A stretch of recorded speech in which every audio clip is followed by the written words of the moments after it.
Hi guys, welcome back. In this video, I am going to show you how to fix GE01 error code F7.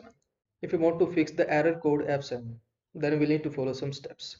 Occasionally, the F7 error code is caused by a loose or dirty ribbon cable. The ribbon cable connects to the key panel with the control board. To access the ribbon cable, the panel covering the control board at the back of the oven need to be removed.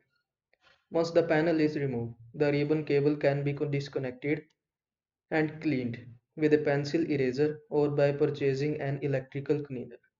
The ribbon cable is usually disconnected from the control board and key panel by releasing tabs that hold the ribbon cable in place. When removing the ribbon cable, be careful not to damage the ribbon cable connectors. In some cases, simply removing and then reattaching the ribbon cable will solve the F7 issue. So this is the possible fix related to your problem. I hope this video was helpful to you. Make sure to like this video and subscribe to my channel for more this type of content. Thanks for watching.